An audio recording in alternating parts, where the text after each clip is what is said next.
নিগম বাণিজ্যকে কেন্দ্র করে গন্ডাছড়ায় চলছে তুমুল অন্তর্দ্বন্দ্ব। এর মধ্যে বৃহস্পতিবার গভীর রাতে কে বা কারা নিগম বাণিজ্যের বিরোধী মহকুমার কন্ট্রাক্টর অ্যাসোসিয়েশনের অফিস গৃহটি আগুনে পুড়িয়ে সম্পূর্ণ ভস্মীভূত করে দেয়। ক্ষতি হয় প্রায় ৮ লক্ষ টাকা। অ্যাসোসিয়েশনের কর্মকর্তাদের অভিযোগ, নিগম বাণিজ্যের বিরুদ্ধে সরব হতেই সম্পূর্ণ পরিকল্পিতভাবে গন্ডাছড়া মহকুমা সদরের কন্ট্রাক্টর অ্যাসোসিয়েশনের অফিস গৃহটি সমাজদ্রোহীরা আগুনে পুড়িয়ে ছাই করে দেয়। সুনির্দিষ্ট তথ্য জানিয়ে গন্ডাছড়া মহকুমা থানায় মামলা রুজু করা হয়েছে। তদন্ত রয়েছে পুলিশ। ঘটনার বিবরণে জানা গিয়েছে, গত বছরের 15 সেপ্টেম্বর গন্ডাছড়া মহকুমার বৃহত্তর অংশের ঠিকাদাররা ঐক্যবদ্ধ হয়ে অন্যান্য মহকুমার ন্যায় গন্ডাছড়া কন্ট্রাক্টর অ্যাসোসিয়েশন নামে নিগম বাণিজ্য বিরোধী একটি সংগঠনের জন্ম দেয়। উক্ত সংগঠনটি আত্মপ্রকাশের পরই গোটা মহকুমার নিগম বাণিজ্য একেবারেই বন্ধ হয়ে পড়ে। এর মধ্যে কন্ট্রাক্টর অ্যাসোসিয়েশনের পক্ষ থেকে মহকুমা থানার সংলগ্ন গন্ডাছড়া কৃষি মহকুমা অফিসের পাশে একটি ঘর ভাড়া নিয়ে অফিস তৈরি করেছিলেন। আগামী কিছুদিনের মধ্যে ওই অফিসটি আনুষ্ঠানিকভাবে শুভ উদ্বোধন হওয়ার কথা ছিল। বিভিন্নভাবে অফিসটি সাজানো গোছানোর পর বৃহস্পতিবার গভীর রাতে কে বা কারা আগুন ধরিয়ে ওই অফিসটি সম্পূর্ণভাবে ভস্মীভূত করে দেয়। সংবাদ পেয়ে ঘটনাস্থলে পৌঁছায় দমকল কর্মীরা এবং আগুন আয়ত্তে আনে।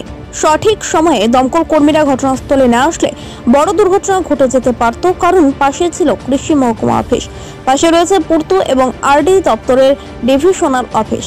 সঠিক সময়ে দমকল কর্মীরা ঘটনাস্থলে পৌঁছানোর ফলে বড় দুর্ঘটনার হাত থেকে রক্ষা পেল সংশ্লিষ্ট গোটা এলাকা। শুক্রবার সকালে আগুনে পুড়ে ছারখার হওয়া অফিস গৃহটি পরিদর্শন শেষে গন্ডাছড়া মহকুমা থানায় একটি সুনির্দিষ্ট মামলা নথিভুক্ত করেন অ্যাসোসিয়েশনের কর্মকর্তারা। বর্তমানে তদন্তে রয়েছে গন্ডাছড়া মহকুমা থানার পুলিশ। গন্ডাছড়া যত ঠিকাদার ভাই আছে, কন্ট্রাক্টর যারা ইনভেস্টার বা ইনভেস্টার ছাড়াও এই কাজের সঙ্গে যারা যুক্ত আছে, তারা সবাই মিলে 14 সেপ্টেম্বর থেকে আমরা এখানে অ্যাসোসিয়েশন তৈরি করি। বিগত আমরা আমবাসার সঙ্গে আসলাম, এখানে আমরা নতুন ডিভিশন হওয়ার পরে আমরা আলাদা একটা, যেহেতু সারা ত্রিপুরা যে বিভিন্ন জায়গাতে আমরা ঠিকাদারের অ্যাসোসিয়েশন আছে, সেই তুলনায় সেই বিনিময়ে আমরাও এখানে আমরা সবাই ঠিকাদাররা মিললাম এই সংগঠনগুলো আমরা তৈরি করি। বিগত আমরা 14 সেপ্টেম্বর থেকে আমরা এখানে অফিস স্থাপন করি। তখন আমরা বিভিন্ন এই সবাই নিজেরার মধ্যে উদ্যোগে এই ঘরগুলি আমরা কার থেকে আমরা নিচ্ছিলাম হরিদাস থেকে আমরা এই ঘরটা ভাড়া হিসাবে আমরা এখানে স্থাপিত করি। তো এখানে গত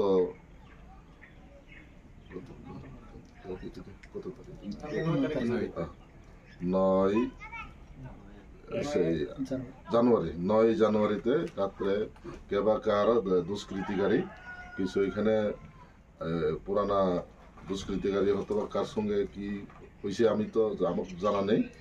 তো গত রাত্রে আমাদের অফিসগুলি পুড়িয়ে দেওয়া হয়। তো কাজে আমরা সুস্থ তদন্ত হোক, আমি প্রশাসনের তরফ থেকে আমরা এই কন্ট্রাক্টরের তরফ থেকে আবেদন করব প্রশাসনকে, পুলিশ প্রশাসনে এটা যাতে সুস্থ তদন্ত করা হোক। আপনারা কি থানাতে কি লিখিতভাবে জানাইছেন কিছু?